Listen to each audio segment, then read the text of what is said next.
everyone, welcome back to my channel. If you're new here, I'm Sue of Bendnstretch with Sue. In today's video, I'll be taking you through a session of ROM for the hips, range of motion. Before we get started, do make sure you hit that subscribe button if you haven't already. I always like to begin a session such as this with a benchmark pose, just to give us an idea of how the stretches that we go through, the motions that we go through, have an impact on the actual area that we're trying to target, in this case, the hips. So to help out with this today, I have a couple of blocks as well as a large therapy ball. Now this one has some cushion to it, so it's not quite as firm or as hard as, say, a lacrosse ball, which you could use in the instance that you don't have a specific therapy ball. Some people also will use a tennis ball, which doesn't quite have the same amount of firmness. So therapy ball is the ideal, but you can achieve the results with a tennis ball or a lacrosse ball. I also have a foam roller here. This one, and you could have various densities. Typically the darker the roller, the more density it has. So if you're just beginning and you haven't really worked with one before, you might want to go with lighter color ones. For example, the one that's within here has a lot more give to it. It's much softer. So it makes it a little bit easier when you get started. So I'll be going back and forth between using these, but to begin, we'll be starting off with a square pose. It's also known as fire log. It's known as double pigeon, but taking one shin, taking it across the top of the mat, and then placing your opposite ankle above your knee joint. So you do want to remain with both hips well grounded, both sit bones anchored. Also making sure there's no direct pressure on the knee joint itself. And we can see here there's a fair amount of distance between my top knee and the bottom foot. To give you an idea of what sort of space, you're looking at being easily able to fit, to wedge in there a yoga block. So let's check in on the other side and notice sometimes one side will be significantly different than the other. So again, you want to have this parallel. Now for some of you who are not able to come into square pose, you could certainly just try out your cross-legged with one ankle crossed in front, and then try it with the other ankle crossed in front, just to check in and see where you're at. You may find that through the sequence of stretches and manipulation, you're actually able to move into this square pose. So again, on this side, we've got a fair amount of distance. Even having the block there, I have to really wedge it in there in order to get some support. So there's quite a bit of space, probably about 8, maybe even 10 inches from the bottom foot to my top knee. So I'll have those close by and available. First, we begin with some stretches. Now the stretches, I'm going to take you into some yoga stretches, taking the soles of the feet together to move into cobbler's pose. And you can hold on to your feet here. If you find yourself kind of tipping backwards, you may even want to bring the hands behind you to kind of prop you up so you're able to remain really tall through your spine. And in taking the lower back out of it, you end up opening up the inner thighs in this instance. So as you hold on, letting gravity do some of the work for you and really allowing each breath to soften up. Now, because I'm focusing on range of motion today, I'm going to be using first the stretches and then getting to specific manipulation. The stretches are really, really helpful. However, they are more superficial. Now, a way to get deeper into the tissues is always to use a yin practice, where we're holding the poses a lot longer and able to get into the connective tissue. So as we bring the legs back here, we can just gently wipe or blade them a little bit, side to side, massaging out that area. And then we'll move on to the hands and knees. So what I want to do here is get right around all sides of the hips. So stacking your knees under your hips, wrists under your shoulders, while moving into a few rounds of cow and cat. Now this is always a really great way of loosening up your lower back. Moving through this as an articulation of your spine, starting from the tailbone and moving right up through to your cervical spine. Next, we move into a lunge where we bring one foot forward, so bringing my right foot forward here. And you could, if you wish, use some blocks here to keep you a little bit more lifted if you have difficulty getting the hands down to the floor to make it a deeper stretch. Now you can allow gradually the hips to melt down a little bit more, perhaps even working your way to bring that top foot toward the outer edge of your mat. So creating more of a lizard pose here, or a dragon flying low as it's known in yin. We're certainly not holding the poses as long as we would in a yin practice. We'll save that for another day. And I do have a yin practice that I can link down below specifically for the hips. Now, as we bring that foot back in to the center, more to align with the hip, we take it into a hamstring stretch. So pulling the toes back towards you and melting down over that leg. So every inhale extends and lengthens you, and every exhale allows you to tip down a little bit lower. So when you're holding here, you're simply static. You're not bouncing up and down. You're just holding it. You're letting your breath guide you to move a little bit deeper whenever you feel ready to go deeper and soften even more of your body. And as you bring that foot back down, we'll switch it over to the other side. So moving into the very same sequence, stepping the opposite foot forward, keeping that back knee, and making sure that you do have some padding if needed for that back knee to make it more comfortable, just because you are holding it a little bit longer than we might through a flow class, and making sure that your front knee is just staying above the ankle, or maybe slightly behind your ankle rather than moving in front of it. And as you continue to use your breath to let gravity take hold of your body, you really feel yourself sinking more deeply into it every time you exhale. Now you can take the hands to the inside of that front foot, walking the toes out a little bit, moving back to that lizard position, maybe even walking the hands further. Some of you may feel comfortable if you have the range of motion where you may come down maybe on a block, or you might be quite comfortable moving all the way down onto the mat with both of your forearms, and allowing yourself to breathe here for a few moments. So you'll feel yourself starting to really lengthen into that outer thigh, or sorry, the inner thigh, as you open up the groin muscles as well. And then as you take it back up again, we take that foot back into alignment with the hip, pressing through the heel as we pull the toes back and start to hinge. So now we're targeting more of the back of the leg. So we're getting from all the way through, from the heel up to the attachments of the hamstring into the gluteals, and allowing the body once again to soften and remain very heavy to help create a deeper stretch, smoother stretch as you follow your breath. Your breath is always your guide in yoga.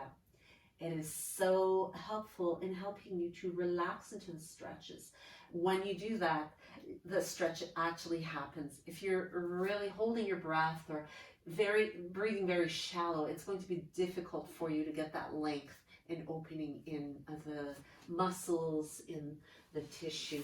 As you take that knee underneath the hip, we move onto the forearms. So it's coming completely down onto both forearms as we press through the hands, the forearms all the way to the elbows, coming into a Sphinx position.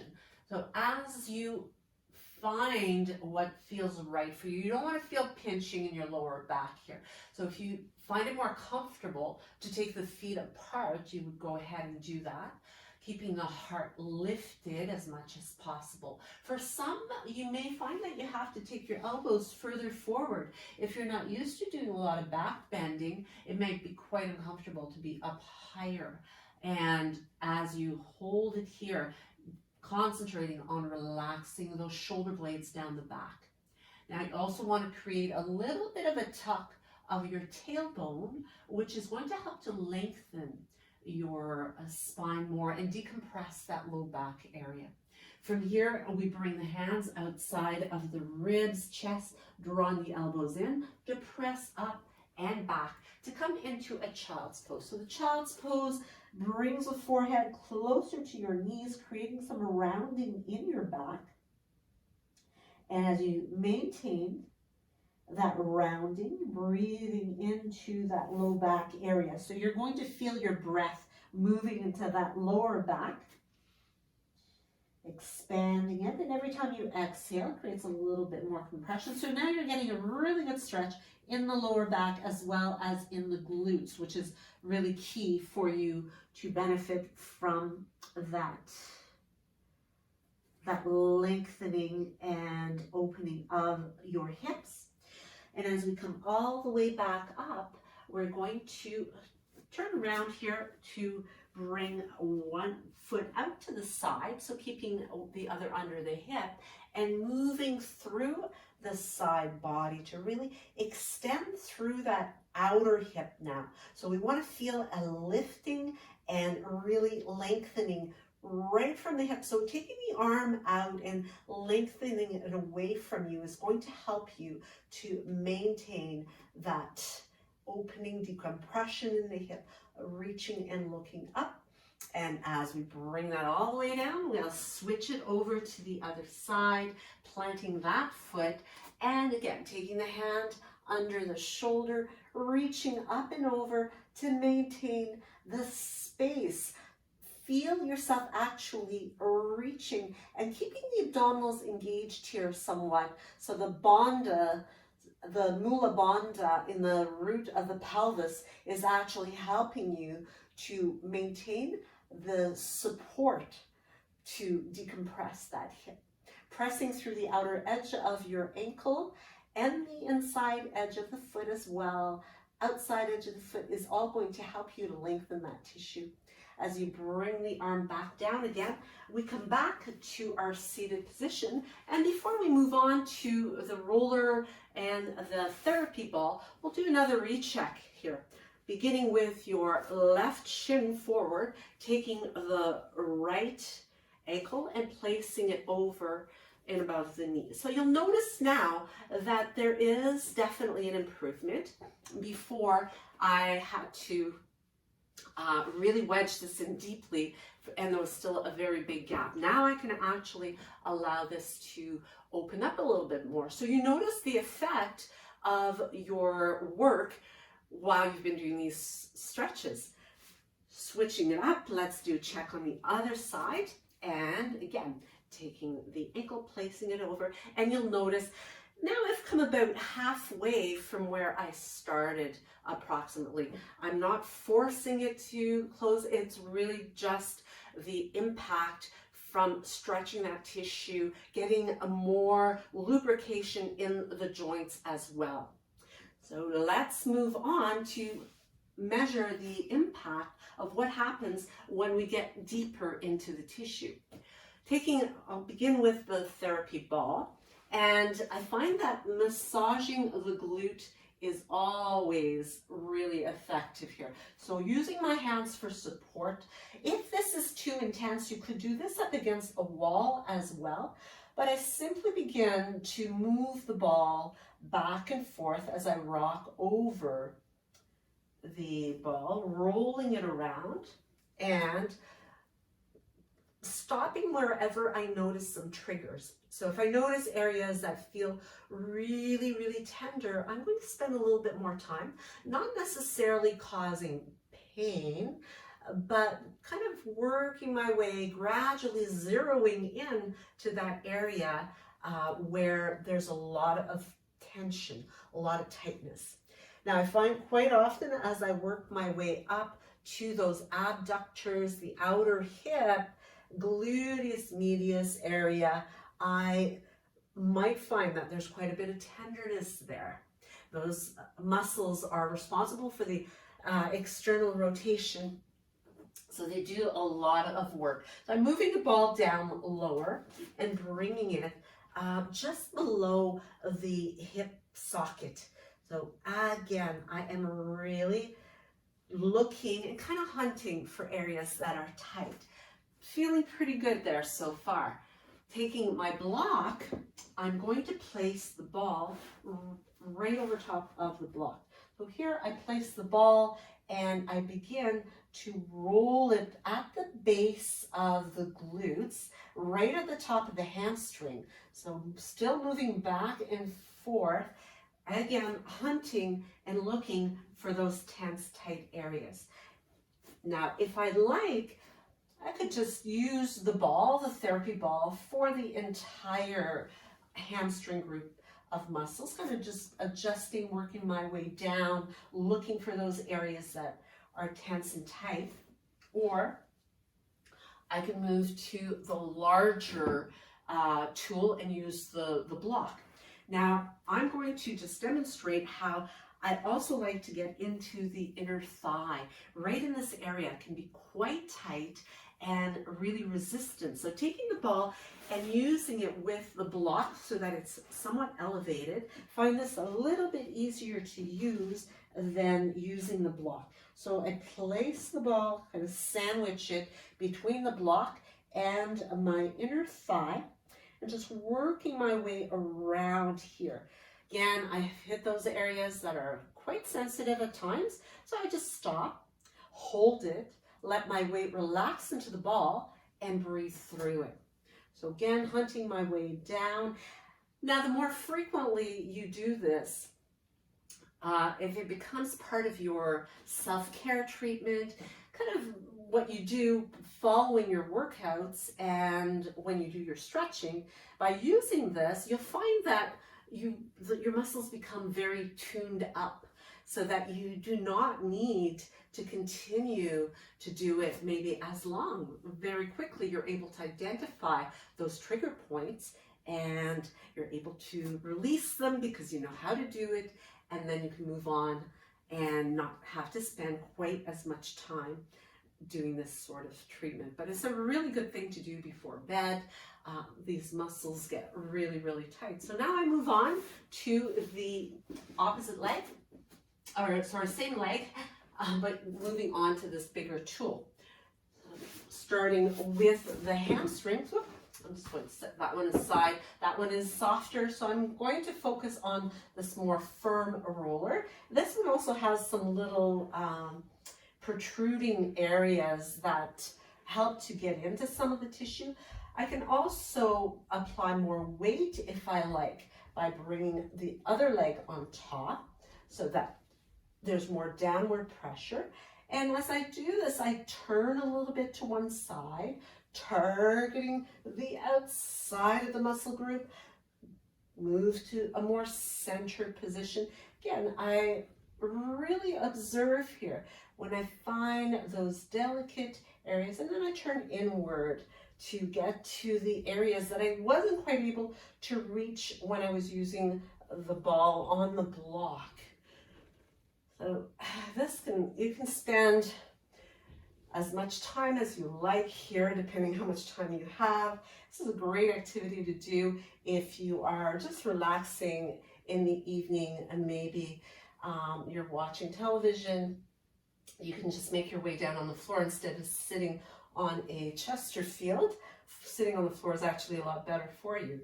Now, moving on to the outside of the hip. So I left off right below the hip joint. So now I'm going to get into the remainder of the abductors, getting into the IT band as well, which is a very thick, fibrous connective tissue, very thick fascia.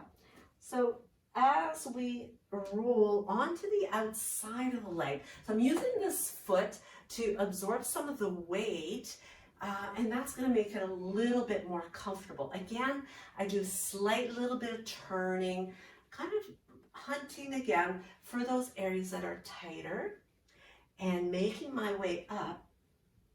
And gradually I move forward. So if you have not done this before, you may find doing your IT band can be somewhat excruciating at first. Give yourself some time, go easy, don't try to do it all at once.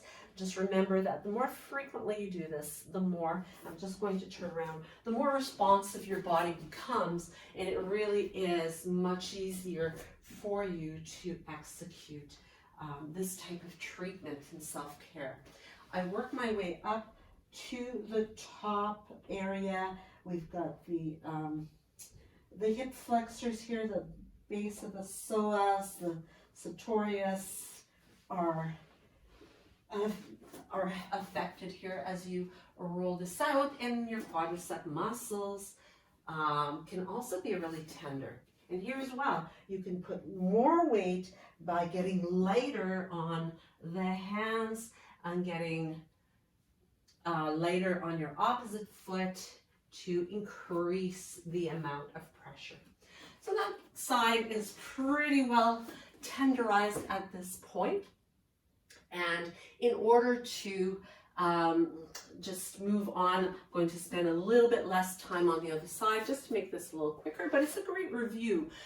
As we take the ball, once again, you're going to place it kind of the center of your glute, and you can move with back and forth movement here.